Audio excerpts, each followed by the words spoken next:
ಇವರು ನಮ್ಮ ಸಾರ್ ನೀವು ಭಾಳ ಮಾತಾಡಿದ್ರೆ ರವೀಶ್ ಅವ್ರನ್ನ ಮಾತಾಡ್ಸಿ ನಾನು ವಾಪಸ್ ಬರ್ತೀನಿ. ರವೀಶ್ ಅವರೇ ಈಗ ನಮ್ಮ ಕರ್ನಾಟಕದ ರಾಜಕೀಯ ನಾಯಕರು ಇರ್ರೆಸ್ಪೆಕ್ಟಿವ್ ಆಫ್ ಪಾರ್ಟಿ ಈಗ ನಾವು ಮಾತಾಡೋದ್ರಿಂದ ನಮ್ಮ ರಾಜ್ಯದ ಮರ್ಯಾದೆ ಹೋಗುತ್ತೆ. ನಮ್ಮ ರಾಜ್ಯದ ನನಗೆ ಏನು ಗೊತ್ತಾ, ಪಾಕಿಸ್ತಾನದಲ್ಲಿ ನಮ್ಮ ಮುಖ್ಯಮಂತ್ರಿಗಳ ಹೇಳಿಕೆ ಬಂದಿದ್ದು ಇಡೀ ರಾಷ್ಟ್ರಾದ್ಯಂತ ನಮ್ಮ ಮುಖ್ಯಮಂತ್ರಿಗಳು ಮತ್ತು ನಮ್ಮ ಸಚಿವರುಗಳ ಹೇಳಿಕೆಗಳು ಪ್ರಸಾರ ಆಗೋದು. ಅದಕ್ಕೆ ನಮ್ಮ ರಾಜ್ಯದ BJP ನಾಯಕರು ಇಡೀ ರಾಜ್ಯ ಸರ್ಕಾರವನ್ನೇ ಪಾಕಿಸ್ತಾನಿ ಏಜೆಂಟ್ ಅಂತ ಬಿಂಬಿಸೋದು, ಅಥವಾ ನಮ್ಮ ರಾಜ್ಯ ಸರ್ಕಾರವನ್ನು ಮತ್ತು ರಾಜ್ಯ ಸರ್ಕಾರದ ಸಚಿವರನ್ನು ಉಗ್ರಗಾಮಿಗಳಿಗೆ ಸಪೋರ್ಟ್ ಮಾಡ್ತಾರೆ ಅಂತ ಪ್ರೊಜೆಕ್ಟ್ ಮಾಡೋದು ರಾಜಕೀಯ ಕಾರಣಗಳಿಗೋಸ್ಕರ. ಒಬ್ಬ ಕರ್ನಾಟಕದ ಪ್ರಜೆಯಾಗಿ ನಮ್ಗೆ ಎಷ್ಟು ಅವಮಾನ ಇವರಿಬ್ಬರು ಮಾಡ್ತಾ ಇರೋದು. ಅವಮಾನ ಅಲ್ವಾ ಸರ್? ಅವ್ರು ಮಾಡೋದಕ್ಕೂ ಅವಮಾನ, ಇವ್ರು ಮಾಡೋದಕ್ಕೂ ಅವಮಾನ. ಏನೋ ಅವ್ರು ಬಾಯ್ ತಪ್ಪು ಹೇಳಿದ್ರಂತ ಇಟ್ಕೊಳ್ಳಿ ಸಿದ್ದರಾಮಯ್ಯನವರು. ನಮ್ಮ ರಾಜ್ಯ BJP ನಾಯಕರು ಅದನ್ನೇ ದೊಡ್ಡ ಮಾಡಿಬಿಟ್ಟು ಇವರು ದೇಶದ್ರೋಹಿಗಳು, ಇವರು ಪಾಕಿಸ್ತಾನಕ್ಕೆ ಸಪೋರ್ಟ್ ಮಾಡ್ತಾರೆ, ಇವರು ಉಗ್ರಗಾಮಿಗಳಿಗೆ ಸಪೋರ್ಟ್ ಮಾಡ್ತಾರೆ ಅಂತ ಬಿಂಬಿಸೋದ್ರಿಂದ ನಮ್ಮ ಕರ್ನಾಟಕದ ಜನರ ಭಾವನೆಗಳು ಎಷ್ಟು ಆಗ್ತವೆ ಹೇಳಿ?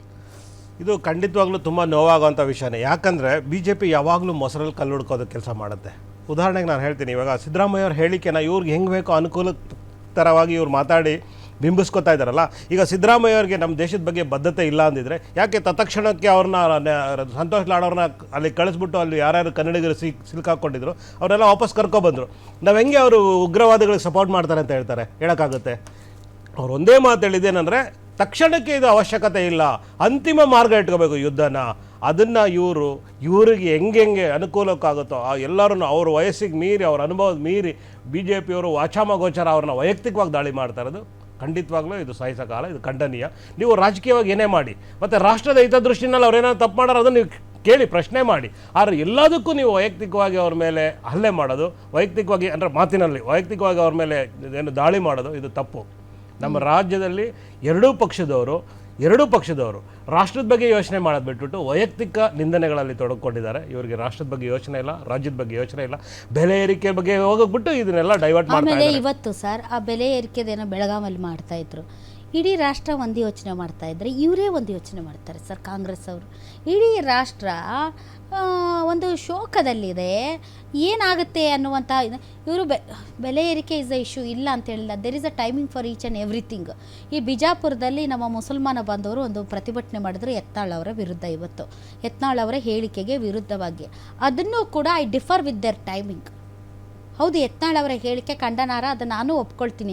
ಬಟ್ ಈ ಸಂದರ್ಭದಲ್ಲಿ ಇಡೀ ದೇಶ ಪಾಕಿಸ್ತಾನದ ವಿರುದ್ಧ ಒಗ್ಗಟ್ಟಾಗಿ ಎಲ್ಲರೂ ಪ್ರತಿಭಟನೆಗಳ ಮೂಲಕ ಮತ್ತು ಧರಣಿಗಳ ಮೂಲಕ ದೇಶದ ಭಾವನೆಗಳ ಜೊತೆಗೆ ನಾವಿದ್ದೀವಿ ಅನ್ನೋದನ್ನು ತೋರಿಸ್ತಾ ಇರೋ ಸಂದರ್ಭದಲ್ಲಿ ಯತ್ನಾಳ್ ಅವ್ರ ವಿರುದ್ಧ ನಾವು ಪ್ರತಿಭಟನೆ ಮಾಡ್ತೀವಂತ ಹೋಗೋದು ನಾನು ಹೇಳ್ತಾ ಇರೋದು ಅವ್ರ ಪ್ರತಿಭಟನೆ ತಪ್ಪಲ್ಲ, ದ ಟೈಮಿಂಗ್ ನಾನು ಹೇಳೋದು. ಎಲ್ಲ ಇಡೀ ದೇಶ ಒಂದು ಕಡೆ ಹೋಗ್ತಾ ಇದ್ರೆ ಇವ್ರು ಮಾತ್ರ ಬೇರೆ ಕಡೆ ಹೋಗ್ತಾ ಇರ್ತಾರೆ. ಯಾಕದು? ಅಲ್ಲ, ಒಂದು ನಿಮಿಷ ತಡ್ರಿ ಸರ್, ನಾನು ಬರ್ತೀನಿ. ಇದು ಯತ್ನಾಳ್ ಅವ್ರನ್ನ ಏನಂದ್ರೆ ಅವ್ರು ಮುಂಚೆ ಅವ್ರು ಅಭ್ಯಾಸ ಮಾಡ್ಕೊಂಡ್ಬಿಟ್ಟಿದ್ದಾರೆ. ಮಧ್ಯದಲ್ಲಿ ಯಾವಾಗಲೂ ಏನಾದ್ರು ಒಂದು ಹೇಳಿಕೆ ಕೊಡೋದು, ರಾಜ್ಯದಲ್ಲಿ ನಂದೊಂದಿರ್ಲಿ ಅಂತಾನೆ ಒಂದು ರಾಜ್ಯದಲ್ಲಿ ಯಾವಾಗಲೂ ಅಶಾಂತಿ ಸೃಷ್ಟಿಸೋದೇ ಅವ್ರ ಕೆಲಸ. ರಾಜ್ಯದಲ್ಲಿ ಮೊದಲನೇ ಬಾರಿಗೆ ಅತಿ ಹೆಚ್ಚು ಕೋಮು ವಿರುದ್ಧವಾಗಿ ಮಾತಾಡಿರೋ ಯಾರು ನಾಯಕ ಅಂದ್ರೆ ಅದು ಯತ್ನಾಳ್ ಅವ್ರೆ. ಅವ್ರಿಗೆ ಅದು ಅವಶ್ಯಕತೆ ಇರಲಿಲ್ಲ. ಇವಾಗ BJP ಹೊರಗಡೆ ಹಾಕಿದ್ದಾರೆ, ಆದ್ರೂ ಅವ್ರು ಬುದ್ಧಿ ಕಲ್ತಿಲ್ಲ. ಸುಮ್ಮನೆ ಹಿಂದೂ ಹುಲಿ ಅಂತಾರ ಸರ್ ನೀವು? ಒಳ್ಳೆ ಅದನ್ನೇ ಈಗ ಹಿಂದೂ ಹುಲಿನ ರೋಡಿಗೆ ಬಿಟ್ಬಿಟ್ಟಿದಾರಲ್ಲ, ಅದನ್ನ ನೋಡ್ಕೊಳ್ಳೋರೇ ಇಲ್ಲಲ್ಲ, ಗತಿನೇ ಇಲ್ಲ. ಅದಕ್ಕೆ ಯಾರು ಕರ್ಕೊಳ್ಳೋರೇ ಇಲ್ಲ. ಕಾಂಗ್ರೆಸ್ ಅವರು ಬೇಡ ಅಂತಾರೆ, JDS ಅವರು ಬೇಡ ಅಂತಾರೆ, BJP ಅವರು ಬೇಡ ಅಂತಾರೆ, ನಮ್ಮವರು ಬೇಡ ಅಂತಾರೆ. ಅವ್ರು ಏಕಾಂಗಿಯಾಗಿ ಹೊರಟ್ಬಿಟ್ಟಿದ್ದಾರೆ. ಅವ್ರಿಗೆ ಯಾರಿಲ್ಲ, ಅವ್ರ ಬೆಂಬಲಕ್ಕೆ ಯಾರಿಲ್ಲ. ನಾನು ಹೇಳೋದೇನಂದ್ರೆ ನಮ್ಮ ರಾಷ್ಟ್ರದಲ್ಲಿ ಭಯೋತ್ಪಾದನೆ ಬಗ್ಗೆ ಮೆಂಟಲ್ ಅಂತ ಹೇಳಿದ್ದಾರೆ. ಅದನ್ನು ಅವ್ರಿಗೆ ಅದು ಆಕ್ಚುಲಿ ಅವ್ರು ಏನೇನು ಅವರು ಆಕ್ಚುಲಿ ಸ್ಥಿಮಿತ ಕಳ್ಕೊಂಡು ಮಾತಾಡ್ತಾ ಇದ್ದಾರೆ. ಅವರು ಆಕ್ಚುಲಿ ಒಬ್ಬ ಜನನಾಯಕನಾಗಿ ರೇಣುಕಾಚಾರ್ಯ ಅವರು ಆ ಥರ ಮಾತಾಡಬಾರ್ದು, ವೈಯಕ್ತಿಕವಾಗಿ ಆ ಥರ ಮಾತಾಡಬಾರ್ದು. ಅವ್ರ ಹೇಳಿಕೆನ ತಿರುಚಬಹುದೇ ಹೊರತು, ಆದರೆ ನೀವು ನೇರವಾಗಿ ನೀವು ಮಾನಸಿಕ ಸ್ಥಿಮಿತ ಕಳ್ಕೊಂಡಿದ್ದೀರಾ ಅಂತ ಹೇಳೋದು ಎಷ್ಟು ನ್ಯಾಯ? ಮಾನಸಿಕ ಸ್ಥಿಮಿತ ಅಂದ್ರೆ ಅದು ತುಂಬಾ ಆ ಥರನೇ ಹೇಳಿದ್ದಾರೆ. ಅಲ್ಲ, ನಾನು ಅದನ್ನ ಶಬ್ದ ನಾನು ಬಳಕೆ ಮಾಡ್ತಾ ಇರೋದು ತುಂಬಾ ಗೌರವಾನ್ವಿತ ಬಳಕೆ ಮಾಡ್ತಾ ಇದ್ದೀನಿ. ಅವ್ರು ಅದನ್ನ ಆ ಥರ ಆ ಪದ ಹೇಳಕ್ಕೆ ನಂಗೆ ಇಷ್ಟ ಇಲ್ಲ. ಆ ಥರ ಹೇಳಿದ್ದಾರೆ ಅಂದ್ರೆ ಅವ್ರನ್ನ ಮೊದಲು ನಾವು ಪರೀಕ್ಷೆಗೆ ಒಳಪಡಿಸ್ಬೇಕು. ಏನಾಗಬೇಕು ನಿಮ್ಮ ಪ್ರಕಾರ? ಏನಾಗಬೇಕು ರಾಜ್ಯದಲ್ಲಿ? ಏನು ಮಾಡಬೇಕು ರಾಜ್ಯದಲ್ಲಿ? ಇದನ್ನ ಸರಿಪಡಿಸಕ್ಕೆ ಕಷ್ಟ ಇದೆ. ಟಿಪ್ಪಣಿಗಳು ಇಲ್ಲದೆ, ಮೋದಿ ಅವರನ್ನು ಪ್ರಶ್ನೆ ಮಾಡದೆ, ವೈಫಲ್ಯವನ್ನು ಪ್ರಶ್ನೆ ಮಾಡದೆ ಮತ್ತು ಏನಾಗ್ತಾ ಇದೆ ಅನ್ನೋದರ ಬಗ್ಗೆನೂ ಮಾತನಾಡದೆ ಸುಮ್ಮನೆ ಇರಬೇಕು ಬಿ ಜೆ ಪಿಯವ್ರ ಪ್ರಕಾರ. ಮತ್ತೊಂದು ಕಡೆ ಕಾಂಗ್ರೆಸ್ ಅವರ ಇವರು ಯಾರು ಕಾಂಗ್ರೆಸ್ ಅವರ ಪ್ರಕಾರ ನಾವು ಏನಾದರೂ ಹೇಳಿಕೆ ಕೊಡ್ತೀವಿ, ನಾವು ಹೆಂಗಾದರೂ ಮಾತಾಡ್ತೀವಿ, ಅದನ್ನು ನೀವು ಪ್ರಶ್ನೆ ಮಾಡಬಾರ್ದು ಬಿ ಜೆ ಪಿಯವರು. ಇದು ನಮ್ಮ ರಾಜ್ಯ ಒಂಥರ ಹುಚ್ಚರ ಸಂತೆ ಆಗ್ಬಿಟ್ಟಿದೆ. ಹೌದಲ್ವಾ ಸರ್? ಖಂಡಿತವಾಗ್ಲೂ ಹೌದು, ಹುಚ್ಚರ ಸಂತೆ ನನಗೂ ಹಂಗೆ ಆಗ್ಬಿಟ್ಟಿದೆ. ಯಾಕಂತಂದ್ರೆ ಆಡಳಿತ ಮಾಡೋರಿಗೆ ಮತ್ತೆ ವಿರೋಧ ಪಕ್ಷದವ್ರಿಗೆ ಇಬ್ರು ಅವ್ರು ಸೀಮಿತ ಕಳ್ಕೊಂಡು ಮಾತಾಡ್ತಾ ಇದ್ದಾರೆ. ಅಶೋಕ್ ಗೌಡ್ ನೋಡಿ, ಎಲ್ಲದಕ್ಕಿಂತ ಇಂಪಾರ್ಟೆಂಟ್ ಏನು ಅಂತಂದರೆ, ಇವತ್ತು ಕಾಂಗ್ರೆಸ್ನವರು ಯಾವ ರೀತಿ ರಾಜ್ಯದಲ್ಲಿ ಹೇಳಿಕೆಗಳು ಕೊಡ್ತಿದ್ದಾರೆ ಇದು ಒಂದು ವಿಚಾರ ಚರ್ಚೆ ಮಾಡಲಿಕ್ಕೆ. ಈಗ ಕೇಂದ್ರದಲ್ಲಿ ಯಾವಾಗ ಯುದ್ಧ ಆಗಿದೆ, ಆಗ ಯಾರಾದ್ರೂ ಒಬ್ಬ ರಾಜ್ಯ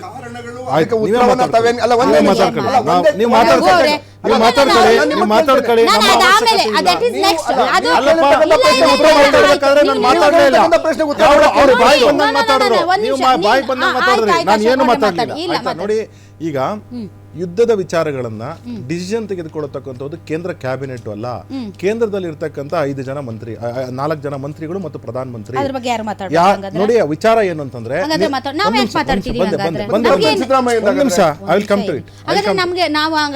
ನೋಡಿ, ಒಂದ್ ನಿಮಿಷ, ಜರ್ನಲಿಸ್ಟ್ಗಳಿಗೆ, ಜನಸಾಮಾನ್ಯರಿಗೆ ಅವರವರ ಅಭಿಪ್ರಾಯಗಳನ್ನ ವ್ಯಕ್ತಪಡಿಸ್ತಕ್ಕಂಥ ಸಂಪೂರ್ಣವಾದ ಇದೆ. ಆದ್ರೆ ಸಿದ್ದರಾಮಯ್ಯನವರು ಯಾಕೆ ನೋಡಿ ಹೇಳಿಕೆ ಕೊಡೋ ತಪ್ಪಲ್ಲ ನೋಡಿ,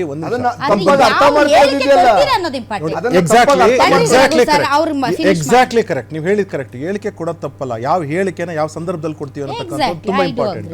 ಒಬ್ಬ ಮುಖ್ಯಮಂತ್ರಿ, ರಾಜ್ಯದ ಒಬ್ಬ ಮುಖ್ಯಮಂತ್ರಿ ಆಗಿರ್ತಕ್ಕಂಥವರು ಒಂದು ಈ ರೀತಿ ಯುದ್ಧ ಅವಶ್ಯಕತೆ ಇಲ್ಲ ಅಂತ ಹೇಳಿದ್ರೆ ಅದರ ಮೆಸೇಜ್ ಬೇರೆ. ಆರ್ ಬಿ ತಿಮ್ಮಾಪುರ ಅಂತಕ್ಕಂಥ ಒಬ್ಬ ಹಿರಿಯ ಸಚಿವರು ಈ ರೀತಿಯಾಗಿ ಹೇಳಿದಾಗ, ಅಂದರೆ ಅವ್ರು ಏನಾದ್ರು ಪ್ಯಾಂಟ್ ಬಿಚ್ಚಿ ಚಡ್ಡಿ ಬಿಚ್ಚಿ ನೋಡಿ ಗುಂಡಿಟ್ಟು ಕೊಂದಿರ್ತಕ್ಕಂತಹದ್ದು 4 ಜನಕ್ಕಾಗಿದೆ.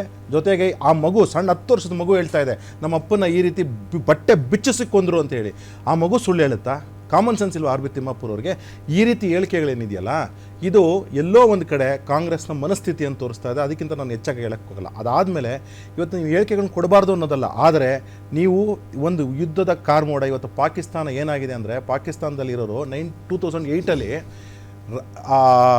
ತಾಜ್ ಮಹಲ್ ಅಟ್ಯಾಕ್ ಆಗುತ್ತೆ. ತಾಜ್ ಮಹಲ್ ಅಟ್ಯಾಕ್ ಆದಾಗ ಇಂಟೆಲ್ ಕೊಡ್ತಾರೆ ಯಾರು? US ಅವರು. 2008ಅಲ್ಲಿ ತಾಜಲ್ಲಿ ಅಟ್ಯಾಕ್ ಆಗುತ್ತಲ್ಲ ಮುಂಬೈಯಲ್ಲಿ, ತಾಜ್ ಹೋಟೆಲ್ ತಾಜ್ ಮೇಲೆ ಅಟ್ಯಾಕ್ ಆದಾಗ ಕ್ಲಿಯರ್ ಕಟ್ ಆಗಿ ಇಂಟೆಲ್ ಕೊಡ್ತಾರೆ ಅಮೆರಿಕನ್ ಏಜೆಂಟ್ಸು, ಇದು ಪಾಕಿಸ್ತಾನ ಕೈವಾಡ ಇದೆ, ಇದಕ್ಕೆ ಎಲ್ಲ ರೀತಿ ಪ್ರೂಫು ಸೇರಿಸಿ ಕೊಡ್ತಾರೆ. ಆದರೆ ಆವತ್ತಿನ ಭಾರತ ಸರ್ಕಾರ ಏನು ಮಾಡ್ತು ಅಂದರೆ, ನಾವು ಯುದ್ಧಕ್ಕೆ ಹೋಗೋದಿಲ್ಲ ಅಂತ ಹೇಳ್ತು.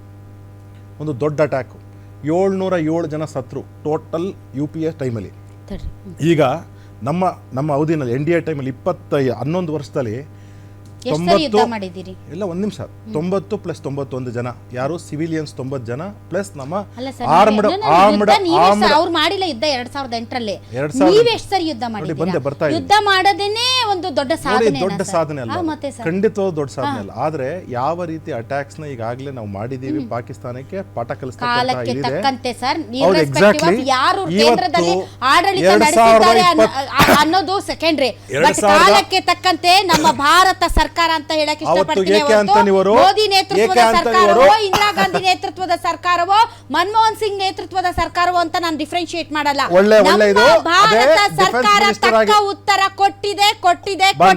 ತುಂಬಾ ಸಂತೋಷ. ಇದನ್ನ ಇನ್ನೊಂದಂದ್ರೆ, ಇದೇ ರೀತಿನೇ AK ಆಂಟೋನಿ ಅವರಿಗೆ ತಾವು ಪಾರ್ಲಿಮೆಂಟ್ ಅಲ್ಲಿ ನಡೆದಂತ ಚರ್ಚೆನ ತೆಗೆದುಕೊಂಡು ನೋಡಿ ಜನಕ್ಕೆ ತಿಳಿಸ್ತಕ್ಕಂಥ ಕೆಲಸ ಮಾಡಿ. ಯಾಕೆ ಅಂತಂದ್ರೆ, AK ಆಂಟೋನಿ ಅವ್ರದ್ದು no development will happen in the boundaries ಅಂತ ಹೇಳಿ, ಬಾರ್ಡರ್ಸ್ ಅಂತ. ಏನಕ್ಕೆ ಅಟ್ಯಾಕ್ ಮಾಡೋದು ಈಸಿ ಆಗ್ಬಿಡುತ್ತೆ ಅಂತ ಹೇಳಿ ನಮ್ಮ ರೀತಿ ಹಂಗಿಲ್ಲ. ಹೌದೌದು, ಪಾರ್ಲಿಮೆಂಟ್ ಅಲ್ಲಿ ಹೇಳಿದ್ದಾರೆ AK ಆಂಟೋನಿ ಅವರು. ದಯವಿಟ್ಟು ನೋಡಿ, ಈಗ ನಮ್ಮ ರೀತಿ ಹಂಗಿಲ್ಲ. ನಮ್ಮ ರೀತಿ ಡೆವಲಪ್ಮೆಂಟ್ ಎಲ್ಲಾ ಕಡೆ ಆಗಬೇಕು. ನಾವು ಅದನ್ನ ಫಸ್ಟ್ ವಿಲೇಜ್ ಅಂತ ಕನ್ಸಿಡರ್ ಮಾಡ್ತೀವಿ. ಆದ್ರೆ ಅಟ್ ದ ಸೇಮ್ ಟೈಮ್ ನಮ್ಮ ಸೈನಿಕರಿಗೆ ಯಾವ ರೀತಿ ಭದ್ರತೆಯನ್ನು ಕೊಡಬೇಕು ಕೊಡ್ತಾ ಇದ್ದೀವಿ. ಈಗ ಯಾವ ರೀತಿ ನಿರ್ಧಾರ ತೆಗೆದುಕೊಳ್ಬೇಕು, ಕೇಂದ್ರ ಸರ್ಕಾರ ನಿರ್ಧಾರ ತೆಗೆದುಕೊಳ್ಳುತ್ತೆ. ಅದು ಪ್ರತಿಯೊಬ್ಬ ಭಾರತೀಯ ಯಾರೇ ಆಗಲಿ ಕೇಂದ್ರ ಸರ್ಕಾರದ ಈ ನಿರ್ಧಾರ ಜೊತೆ ನಿಂತ್ಕೊಳ್ಬೇಕು ಅನ್ನತಕ್ಕಂಥದ್ದು ಕಾಮನ್ ಸೆನ್ಸು. ದಯವಿಟ್ಟು ಕಾಂಗ್ರೆಸ್ನ ನಾಯಕರು ಡೆವಲಪ್ ಮಾಡ್ತಾರೆ. ನೋಡಿ, 2 ವಿಚಾರವನ್ನು ನಾವು ಆಗಲೇ ಮಾತಾಡ್ತಾ ಇದ್ವಿ. BJPಯವರು ಮೊನ್ನೆ ಸಿದ್ದರಾಮಯ್ಯನವರು ಮಾತಿನ ದಾಟಿನೇ ಹಾಗೆ. ಯಾಕೆಂದರೆ ಹಲವಾರು ಬಾರಿ ನೀವೆಲ್ಲ ಪ್ರಶ್ನೆ ಮಾಡ್ತಿದ್ದೀರಾ, ಮಾಧ್ಯಮದವರು ಪ್ರಶ್ನೆ ಮಾಡಿದ್ದೀರಾ, ಸಿದ್ದರಾಮಯ್ಯನವ್ರು ತಪ್ಪು. ಬಟ್ ಸಿದ್ದರಾಮಯ್ಯನವರ ಹಳ್ಳಿಯ ಭಾಷೆ ಅಲ್ಲ. ನೋಡಿ, ಆರ್ ಬಿ ತಿಮ್ಮಾಪುರ ಅವರು, ಎಸ್ ನಾನು ಒಪ್ಕೊಳ್ತೇನೆ, ಅವರು ಮಾತಿನಲ್ಲಿ ತಪ್ಪನ್ನು ಮಾಡಿದ್ದಾರೆ.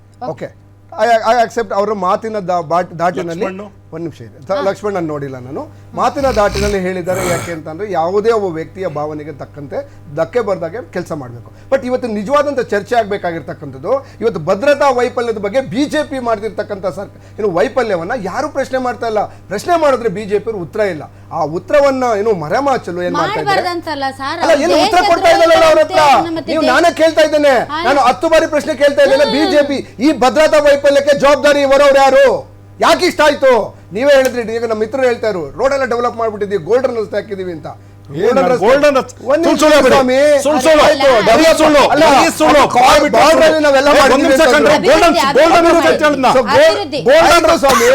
ಅಭಿವೃದ್ಧಿ ಮಾಡಿದ್ವಿ ರೋಡಲ್ಲಿ ಅಂತಂದ್ರೆ ಆ ಜಾಗಕ್ಕೆ ಹೋಗಕ್ಕೆ ಇವರು ಯಾರು ಮಿಲಿಟರಿ ಡಿಫೆನ್ಸ್ ಪರ್ಸನಲ್ಸ್ ಹೋಗೋದಕ್ಕೆ 1 ಗಂಟೆ ತಗೊಳ್ತು ಅಂತ ಅಂದ್ರೆ ಮಾಧ್ಯಮದಲ್ಲಿ ಬಂದಿರತಕ್ಕಂಥ ವರದಿ ಪ್ರಕಾರ ಹೇಳ್ತೇನೆ, ಅಷ್ಟು ಕೆಟ್ಟ ಪರಿಸ್ಥಿತಿ ನೀವು ಯಾಕಿಟ್ರಿ ಅಂದ್ರೆ ಒಂದ್ ನಿಮಿಷ ಕೆಟ್ಟ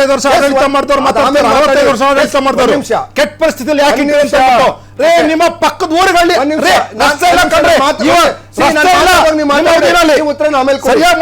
ನಿಮಿಷ ನನ್ನ ಮಾತು ಸಮಯದಲ್ಲಿ ದಯವಿಟ್ಟು ಮಾತಾಡಬೇಡಿ. ಎರಡನೇ, ನೀವು ಆ 1 ಅವರ್ ಅಂತ ಅಂದ್ರೆ ನೀವು ಎಲ್ಲರೂ ಹೇಳ್ತಾ ಇರೋದನ್ನ ಯಾರು ಬಿಜೆಪಿಯ ನಾಯಕರು ಇಲ್ಲಿವರೆಗೂ ಡಿಫೆನ್ಸ್ ಮಿನಿಸ್ಟ್ರಿಂದ ಹಿಡಿದು ಯಾವುದೇ ಜವಾಬ್ದಾರಿಯುತ ನಾಯಕದಲ್ಲಿ ಸರ್ಕಾರದಲ್ಲಿ ಇರ್ತಕ್ಕಂಥ ಒಬ್ಬರು ಉತ್ತರ ಕೊಟ್ಟಿಲ್ಲ. ಅದಕ್ಕೆ ಅಂದ್ರೆ ಅಂತ ಅರ್ಥ ಇಟ್ಸ್ ಮೌನಂ ಸಮ್ಮತಿ ಲಕ್ಷಣ. ಇಂತ ಅವ್ರು ಹೇಳಿದ್ದಾರೆ ಹೌದು ಸ್ವಲ್ಪ ಭದ್ರತಾ ವೈಫಲ್ಯ ಅಲ್ಲ, ಸ್ವಲ್ಪ ಭದ್ರತಾನ ಅಂದ್ರೆ ಹೆಂಗ್ ಅಂದ್ರೆ ಅಂತ ಅಂದ್ರೆ ಸ್ವಲ್ಪ ಭದ್ರತೆ ಅಂತ ಅದನ್ನೇ ಮಾತಾಡ್ತಾ ಕುತ್ಕೊಳ್ಳೋಣ ಅಲ್ಲ. ಅಂದ್ರೆ ವಾಟ್ ಇಸ್ ದಟ್ ಆಕ್ಷನ್?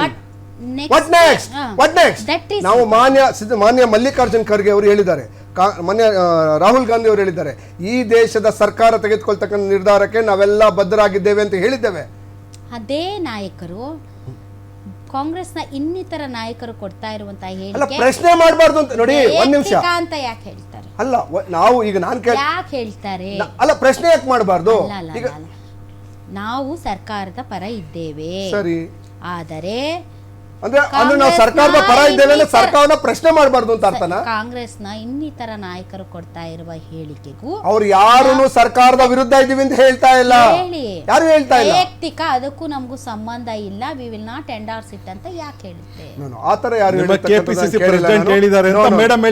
ಇಲ್ಲ. ಡಿ ಕೆ ಶಿವಕುಮಾರ್ ಅವರು ಸರ್ಕಾರದ ವಿರುದ್ಧ. ಡಿ ಕೆ ಶಿವಕುಮಾರ್ ಅಲ್ಲ ರೀ, ಕೇಂದ್ರದ ನಮ್ಮ ನಾಯಕರುಗಳು. ಕೇಂದ್ರದ ನಾಯಕರುಗಳು ಎಲ್ಲರೂ ಕ್ಲಿಯರ್ ಆಗಿ ಹೇಳಿದ್ದಾರೆ. ಯಾಕೆ ನಾನು ಅದನ್ನು ಮಾಹಿತಿ ನೋಡಿಲ್ಲ. ಸರ್ಕಾರ ರಾಹುಲ್ ಸಿದ್ದರಾಮಯ್ಯನವರ ಹೇಳಿಕೆನ ಎಂಡಾರ್ಸ್ ಮಾಡಿದಾರ. ಸಿದ್ದರಾಮಯ್ಯನವ್ರ ಹೇಳಿಕೆ ತಿಮ್ಮಾಪುರ ಅವ್ರ ಹೇಳಿಕೆನ ಅವ್ರು ಹೇಳ್ತಾ ಇರೋದು ಅವ್ರ ವೈಯಕ್ತಿಕ ರೀ. ನಾವು ಸರ್ಕಾರ ತೆಗೆದುಕೊಳ್ಳುವ ತೀರ್ಮಾನಕ್ಕೆ ಜೊತೆಯಾಗಿರ್ತೀವಿ, ಇನ್ನಿತರ ಕಾಂಗ್ರೆಸ್ ನಾಯಕರು ಕೊಡ್ತಾ ಇರುವಂತ ಹೇಳಿಕೆಗಳು ಅವ್ರ ವೈಯಕ್ತಿಕ ಅಂತ. ಸರಿ, ತಪ್ಪೇನಿದೆ? ಅದರ ಅರ್ಥ ನಿಮ್ಮ ಹೈಕಮಾಂಡು ಹೇಳ್ತಾ ಇದೆ, ಎಡವಟ್ ಮಾಡ್ಕೊಂಡಿದ್ದೀರಾ ನೀವು. ಎಡವಟ್ ಮಾಡ್ಕೊಂಡಿದೆ ಅಂತಲ್ಲ, ಸಿದ್ದರಾಮಯ್ಯನವರು ಅವರ ಮಾತಿನ ದಾಟಿನಲ್ಲಿ ಹೇಳ್ತಾ ಇದ್ದಾರೆ. ಹಾಗೆ ಸಿದ್ದರಾಮಯ್ಯನವರು ಮಾತಾಡೋದೇ ಹಾಗೆ. ಸಿದ್ದರಾಮಯ್ಯ ಈ ವಿಚಾರದಲ್ಲಿ ಯಾವುದೇ ವಿಚಾರ ಆದ್ರೂ ಅವ್ರು ಕಡ್ಡಿ ತುಂಡಾದಂಗೆ ಹೇಳೋದು. ಕೂಡ ಬೆಳಗಾವಲ್ಲಿ ನೋಡಿದೆ. ಅಲ್ಲ, ಹೌದು, ಭದ್ರತಾ ವೈಫಲ್ಯ ಆದ್ರೆ ಒಂದ್ ನಿಮಿಷ, ಭದ್ರತಾ ವೈಫಲ್ಯ ಆದ್ರೆ ಪ್ರಶ್ನೆ ಮಾಡಲ್ವಾ? ಹೌದು, ಅಂದ್ರೆ ಅಂತ ಅರ್ಥ ಒಬ್ಬ ಆಫೀಸರ್ ಅನ್ನ ಯಾರನ್ನ ತಪ್ಪು ಮಾಡಿದ್ರೆ ಅದು ರೀತಿ ತಪ್ಪಿರ್ಬೋದು. ರಾಜಕೀಯ ನಾಯಕರಿಗೆ ಚಾಳೆ ಆಗ್ಬಿಟ್ಟಿದೆ. ರಾಜಕೀಯ ನಾಯಕರಲ್ಲ, ಅಶೋಕ್ ಅವರು ಕೂಡ ಅದನ್ನೇ ಹೇಳ್ತಿದ್ರೆ, ನಿನ್ನ ಹೆಸರು ನೋಟ್ ಮಾಡ್ಕೋತೀನಿ ಈಗ, ನೀನು ನನ್ನನ್ನೇ ಮುಟ್ತೀನಿ ನೀನು ಅಂತ ಅನ್ನೋದು. ನೋಡಿ, ಒಂದ್ ನಿಮಿಷ, ರಕ್ಷಣೆ ವಿಚಾರಕ್ಕೆ ಬಂದಾಗ ನೋಡಿ, ರಕ್ಷಣೆ ವಿಚಾರಕ್ಕೆ ಬಂದಾಗ ಮೋದಿ ಅವ್ರದ್ದು ಯಾರೋ ಒಂದು ಕಾರ್ಯಕ್ರಮದಲ್ಲಿ ವ್ಯಕ್ತಿಗೂ ಒಂದು ಸ್ವಾಭಿಮಾನ ಇರ್ತದೆ ಸರ್. ಸ್ವಾಭಿಮಾನ ಅಲ್ಲ, ಪ್ರತಿಯೊಬ್ಬರನ್ನು ನೀವೊಬ್ಬ ರಾಜ್ಯದ ಮುಖ್ಯಮಂತ್ರಿಯಾಗಿ ನೀವು ಹೇಗೆ ಸಂಬೋಧಿಸ್ತೀರಿ ಅನ್ನೋದು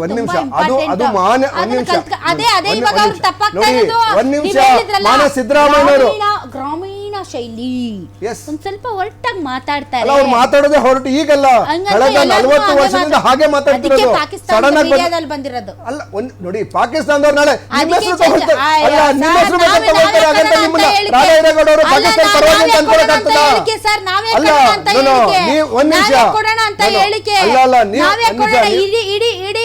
ನಾವು ಇಲ್ಲಿ ವೈಕತ್ತಿದೀವಿ, ನಮ್ ರಾಜ್ಯದ ಮರ್ಯಾದೆ ಹೋಯ್ತು ಅಂತ. ರಾಜ್ಯದ ಮರ್ಯಾದೆ ನಾವೆಲ್ಲ ಕಲಿತಾ ಇರೋದು, ರಾಜ್ಯದ ಮರ್ಯಾದೆಯನ್ನ ಬಿಜೆಪಿ ಕೇಂದ್ರ ಸರ್ಕಾರ ಕಲಿತಿರೋದು. ನಮ್ ರಾಜ್ಯದ ದೇಶದ ರಕ್ಷಣೆಯನ್ನ, ದೇಶದ ನಾಗರಿಕರನ್ನ ರಕ್ಷಣೆ ಮಾಡ್ತಾ ಇರ್ತಕ್ಕಂಥ ಸಾಮರ್ಥ್ಯ ನಮ್ಮ ಹೆಸರು ಯಾಕೆ ಹೇಳ್ತಾರೆ ಸರ್? ನಮ್ಮ ಹೆಸರು ಯಾಕೆ ಹೇಳ್ತಾರೆ? ಒಂದ್ ನಿಮಿಷ ತಡ್ರಿ ಸರ್, ನಾವೇನ್ ಚೀಫ್ ಮಿನಿಸ್ಟ್ರೇ? ನಾವೇನು ಮಿನಿಸ್ಟ್ರೇ? ಅಲ್ಲ, ನಾವೇನ್ ಮಿನಿಸ್ಟ್ರಾ, ಚೀಫ್ ಮಿನಿಸ್ಟ್ರಾ? ನಾವೇನು ಜನಪ್ರತಿನಿಧಿಗಳ? ನಾವೇನ್ ಸರ್ಕಾರನಾ ಸರ್? ನಮ್ಮನ್ನ ಅವ್ರು ಸುದ್ದಿ ಪಾಕಿಸ್ತಾನ ಚಾನೆಲ್ ಬೆಂಗಳೂರಿಗೆ ಬಂದಿತ್ತಾ? ಏನ್ ಅಲ್ಲ ಅಲ್ಲ, ಒಂದು ಪಾಕಿಸ್ತಾನ ಚಲ್ ಬೆಂಗಳೂರು ಬಂದಿತ್ತಾ? ಅಲ್ಲ ಸರ್, ಯಾರು ಇಷ್ಟೆಲ್ಲ- ಕೊಟ್ಟವ್ರು ಯಾರು? ಅವ್ರು ಇಷ್ಟು ಕನ್ನಡ ಅರ್ಥ ಜನ- ಒಂದ್ ನಿಮಿಷ, ಅಲ್ಲ, ಅಲ್ಲ, ಅಲ್ಲ. ಕನ್ನಡ ಅರ್ಥ ಆಗದೆ ಇರ್ತಕ್ಕಂಥ ಚಾನೆಲ್ ಅಲ್ಲಿ ಬಂದಿದೆ ಅಂದ್ರೆ ನಿಮ್ಮ ಮಾಧ್ಯಮದವ್ರು ಯಾರು ಕೊಟ್ಟಿದ್ದಾರೆ ಅದನ್ನ? ಏನಂತಾರೆ ಗೊತ್ತಾ, ಅದೇ ಬೆಕ್ಕು ಕಣ್ಮುಚ್ಕೊಂಡು ಹಾಲು ಕುಡಿದ್ರೆ ಜಗತ್ತಿಗೆ ಗೊತ್ತಾಗಲ್ಲ ಅಂತ ನಿಮ್ಮತ್ತವ್ರು ನೋಡೇ ಮಾಡಿರ್ಬೇಕು ಗಾದೆ. ನೋ ಖಂಡಿತ ಇಲ್ಲ. ಅದರಲ್ಲಿ ಮಾನ್ಯ ಸಿದ್ದರಾಮಯ್ಯನವರು ಆಡು ಭಾಷೆನಲ್ಲಿ ಮಾತಾಡಿದ್ದಾರೆ, ಯುದ್ಧ ಶುಡ್ ಬಿ ದ ಅದನ್ನ ಲಾಸ್ಟ್ ಸ್ವಲ್ಪ ಆಪ್ಷನ್. ಕಡಿಮೆ ಮಾಡ್ಲಿ ನಾನು ಅಂತ ಮೊನ್ನೆ ಹೇಳೋದು debate ಅಲ್ಲಿ ಇವತ್ತು ಬೆಳಗಾವಲ್ಲೂ ಹಂಗೆ ಮಾತಾಡಿದ್ರು ನಿಮ್ಮ ಜೊತೆ ಚರ್ಚೆ ಮಾಡಿದಾಗ ಕೂಡ ಹಾಗೆ ಹೇಳಿದ್ದೇನೆ. ಯಾಕೆ ಅಂತ ಹೇಳಿದ್ರೆ ಯುದ್ಧ should war should be last option. But ರಾಜತಾಂತ್ರಿಕ ವಿಚಾರಗಳಲ್ಲಿ, ರಕ್ಷಣಾ ವಿಚಾರದಲ್ಲಿ ಮಾನ್ಯ ಸಿದ್ದರಾಮಯ್ಯನವರು ಹೇಳಿದ್ದಾರೆ ಭದ್ರತೆ ಸ್ಟ್ರಾಂಗ್ ಮಾಡಿ ಅಂತ ಹೇಳಿದ್ದಾರೆ. ಅದ್ರ ಬಗ್ಗೆ ಮಾತಾಡಿ, ಭದ್ರತಾ ವೈಫಲ್ಯದ ಬಗ್ಗೆ ಮಾತಾಡಿ. ಭದ್ರತಾ ವೈಫಲ್ಯ 7 ಲಕ್ಷ, ಒಂದೇ ನಿಮಿಷ, 7 ಲಕ್ಷ ಸೈನಿಕರು ಕಾಶ್ಮೀರದಲ್ಲಿ ಇದ್ರೂ ಕೂಡ ಕೈ ಹಿಡ್ಕೊಂಡು ನಿಂತ್ಕೊಂಡ್ಬಿಡ್ಬೋದು ಬಾರ್ಡರ್ ಅಲ್ಲಿ. ಆ ತರ ಅಷ್ಟು ಸೈನಿಕರಿದ್ರು ಹೆಂಗೆ ಅಲ್ವಾ ಸರ್, ಕರೆಕ್ಟ್ ಅಲ್ವಾ? ಮತ್ತೆ ಇವತ್ತು ಬೆಳಗಾವಲ್ಲಿ ಕಪ್ಪು ಪಟ್ಟಿ ಹೆಂಗ್ ಪ್ರದರ್ಶನ ಮಾಡೋದು, ಈ ಸ್ಟ್ರಾಂಗ್ ಇರ್ಬೇಕಾಗಿತ್ತಲ್ಲ, ಹೆಂಗಾಯ್ತು ಭದ್ರತಾ ಲೋಪ್ಯ? ಅಲ್ಲ, ಅದನ್ನ ಸ್ಟ್ರಾಂಗ್ ಇವಾಗ ನೀವು ಮೋದಿ ಅವ್ರನ್ನ ಪ್ರಶ್ನೆ ಮಾಡ್ತಾ ಇದ್ದೀರಲ್ಲ, ಒಂದು ಕಾರ್ಯಕ್ರಮ ರೀ ಬೆಳಗಾವಲ್ಲಿ, ಅದರಲ್ಲಿ ಕಪ್ಪು ಪಟ್ಟಿ ಪ್ರದರ್ಶನ ಮಾಡಿದ್ರು, ಅವ್ರು ಸಿಟ್ ಮಾಡ್ಕೊಂಡು ಅಂತೆಲ್ಲ ಅಂದ್ರು ಅಂದ್ರೆ ಮತ್ತೆ ಅದು ಭದ್ರತಾ ಲೋಪ. DYSP ಕಪ್ಪಳ ಹೊಡೆಯಕ್ಕೆ ಹೋದ್ರು. ಭದ್ರತಾ ಲೋಪನೆ. ಅದಕ್ಕೆ ಅವರು ಕಾರ್ಯಕ್ರಮದಲ್ಲಿ ಒಂದು ದೇಶವಾಗಿ ಇಂತಹ ಕಂತ್ರಿಗಳು, ನಾಯಿಗಳು ನಮ್ಮ ದೇಶದಲ್ಲೇ ಅಡಗಿ ಕೂತಿರುವಾಗ ಕೆಲವೊಂದು ನಿಮ್ ಕಾಲದಲ್ಲೂ ನಡೆದಿದೆ, ನಡಿಬಾರ್ದು. ಅದಕ್ಕೆ ನನ್ನ ಜಸ್ಟಿಫಿಕೇಶನ್ ಅಲ್ಲ. But ಬಟ್ 1 hour, ನೀವು see, ಪ್ರಶ್ನೆ one ನಿಮಿಷ ಮಾಡುವಾಗ ನಿಮ್ ತಟ್ಟೆಯಲ್ಲಿ ಏನ್ ಬಿದ್ದಿದೆ ಮಾನಸ, ಒಂದ್ ನಿಮಿಷ, ಮಾನಸ ಸರೋವರ ಒಂದು ಅವ್ರು ಹೇಳೋದೇನು ಜಸ್ಟಿಫಿಕೇಶನ್, ಮಾನಸ ಸರೋವರ ಯಾತ್ರೆಗೆ 1 ತಿಂಗಳು ಗ್ಯಾಪ್ ಇತ್ತು, ಆ ಮಧ್ಯದಲ್ಲಿ ಅಲ್ಲಿ ಲೋಕಲ್ ಅವ್ರು ಕರ್ಕೊಂಡು ಹೋಗ್ಬಿಟ್ಟಿದ್ದಾರೆ. ಅಂದ್ರೆ ಇಂಟೆಲಿಜೆನ್ಸ್ ಇಸ್ ಫೇಲ್ಯೂರ್. ಜಸ್ಟಿಫಿಕೇಶನ್ ಕೊಟ್ರು ತಪ್ಪು, ನೀವು ಕೊಟ್ರು ತಪ್ಪು. ಅಲ್ಲ, ನಾವು ಜಸ್ಟಿಫಿಕೇಶನ್ ನಾವೇ, who are we to give the justification? ಕೇಂದ್ರ ಸರ್ಕಾರದ ವೈಫಲ್ಯಕ್ಕೆ ಇವತ್ತು ಬೆಳಗಾವ್ ಕೊಟ್ರಲ್ಲ ಸಣ್ಣ ಕಾರ್ಯಕ್ರಮದಲ್ಲಿ, ಅವ್ರು ಕೊಟ್ಟರು ತಪ್ಪು, ನೀವು ಕೊಟ್ಟರು ತಪ್ಪು. ಸೊ ಭದ್ರತಾ ವೈಫಲ್ಯಗಳಿಗೆ ನೀವು ಅಲ್ಲಿ ಮೋದಿ ಅವ್ರನ್ನ ಹೊಣೆ ಮಾಡೋದಿದ್ರೆ ಇಲ್ಲಿ ನೀವು ಸಿದ್ದರಾಮಯ್ಯನವ್ರನ್ನ ಹೊಣೆ ಮಾಡಬೇಕು. ಆಬ್ವಿಯಸ್ಲಿ ನಮ್ಮ ಸರ್ಕಾರದ ವೈಫಲ್ಯ ಅಂತ ಹೇಳ್ತೇನೆ ನಾನು. ಅದಕ್ಕೆ ತಾನೇ ಆಫೀಸರ್ನ ಸಸ್ಪೆಂಡ್ ಮಾಡೋದು. ಸಿದ್ದರಾಮಯ್ಯನವ್ರು ಸರಿ ಕೆಲಸ ಮಾಡ್ತಾ ಇಲ್ಲ. ಅಲ್ಲ, ಸಿದ್ದರಾಮಯ್ಯ ಒಂದ್ ನಿಮಿಷ, ಸಿದ್ದರಾಮಯ್ಯನವರು ಹಂಗೆ ಅವರು ಅಲ್ಲ ಹೇಳಲ್ಲದ 27 ಜನ ಅಮಾಯಕರು ಸತ್ತಿದಾರಲ್ಲ ಇವತ್ತು. ಅದು ನಿಜ ಇಲ್ಲ ಅಂತ ನಾನು ಹೇಳ್ತಾ ಇಲ್ಲ. ಈ ದೇಶದ ಸ್ವಾಭಿಮಾನವನ್ನ ಗ್ಯಾರಂಟಿ ನ್ಯೂಸ್ ಮೂಲಕ ಈ ರಾಜ್ಯದ ಬಿಜೆಪಿ ಮತ್ತು ಕಾಂಗ್ರೆಸ್ ನಾಯಕರಿಗೆ ಮನವಿ ಮಾಡ್ಕೊಳ್ಳೋದು ಏನು ಗೊತ್ತಾ ಸರ್, ನಿಮಗೆ ಡ್ಯೂ ರೆಸ್ಪೆಕ್ಟ್, ದಯವಿಟ್ಟು ಸ್ವಾಮಿಗಳೇ ನಮ್ಮ ಮರ್ಯಾದೆ ಹಾಳು ಮಾಡಬೇಡಿ, ನಮ್ಮ ಕರ್ನಾಟಕದ ಜನ ಮಾನ ಮರ್ಯಾದೆ ಹಾಳು ಮಾಡಬೇಡಿ. ಇಡೀ ರಾಷ್ಟ್ರಾದ್ಯಂತ ಅಲ್ಲ, ಬೇರೆ ರಾಷ್ಟ್ರದಲ್ಲೂ ನಮ್ಮ ಹೇಳಿಕೆಗಳೇ ಚರ್ಚೆ ಆಗ್ತಾ ಇದ್ದಾವೆ. ನಮ್ಮ ಹೇಳಿಕೆಗಳೇ ಮಾನ ಮರ್ಯಾದೆ ಸಮಾಧಾನ ವೆರಿ ಮಚ್. ತಾವೆಲ್ಲರೂ ಇಷ್ಟೊತ್ತು ಕಾರ್ಯಕ್ರಮದಲ್ಲಿ ಭಾಗವಹಿಸಿದ್ರೆ ಅದೇ ಏನು ಅಂತಂದ್ರೆ ದಯವಿಟ್ಟು ಒಂದು ಸ್ವಲ್ಪ ಪರಿಸ್ಥಿತಿಗೆ ತಕ್ಕಂತೆ ಯೋಚನೆ ಮಾಡಿ ಹೇಳಿಕೆಗಳನ್ನು ಕೊಡಿ. ಅವ್ರು ಹೇಳಿಕೆ ಕೊಟ್ರಂತ ನೀವು ಪಾಕಿಸ್ತಾನದ ಏಜೆಂಟ್ಗಳು ಅನ್ನೋ ಥರದಲ್ಲಿ ಒಂದು ರಾಜ್ಯ ಸರ್ಕಾರನ ಬಿಂಬಿಸಿದರೆ ನಾವು ಪ್ರಜೆಗಳು, ಈ ಕರ್ನಾಟಕದ ಪ್ರಜೆಗಳು ನಾವೇನಾಗೋಣ? ಹಾಂ, ಅದೆಲ್ಲೋ ಪಾಕಿಸ್ತಾನ ಧ್ವಜ ತೋರಿಸ್ಬಿಟ್ರು, ಇಲ್ಲೇನೋ ಮಾಡಿಬಿಟ್ರು ಅಂತ ಈ ರಾಜ್ಯದ ನಾಗರಿಕರನ್ನೂ ನೀವು ಒಂಥರ ಕುತಂತ್ರಿಗಳು ಅಂತ ತೋರಿಸೋದಕ್ಕೆ ನೀವು ಮುಗಿಬಿದ್ದು ಹೇಳಿಕೆಗಳನ್ನು ಕೊಡ್ತಾ ಇದ್ದೀರಲ್ಲ, ದಯವಿಟ್ಟು ಸ್ಟಾಪ್ ಮಾಡಿ. ನೋಡೋಣ ಏನಾಗುತ್ತೆ ಅಂತ. ರಾಜಕೀಯ ಹೇಳಿಕೆಗಳನ್ನು ದೇಶದ ಭದ್ರತೆ, ಅಖಂಡತೆ, ಏಕತೆ ವಿಚಾರದಲ್ಲಿ, ಸಾರ್ವಭೌಮತ್ವದ ವಿಚಾರದಲ್ಲಿ ಕೊಡೋದನ್ನು ಬಿಟ್ಟು ಬೇರೆ ರಾಜಕೀಯ ಮಾಡಿ. ಇದು ಈ ದಿನದ ರಾ ಡಿಬೇಟ್. ಗ್ಯಾರಂಟಿ ನ್ಯೂಸ್, ಸುದ್ದಿ ಖಚಿತ, ನ್ಯಾಯ ನಿಶ್ಚಿತ.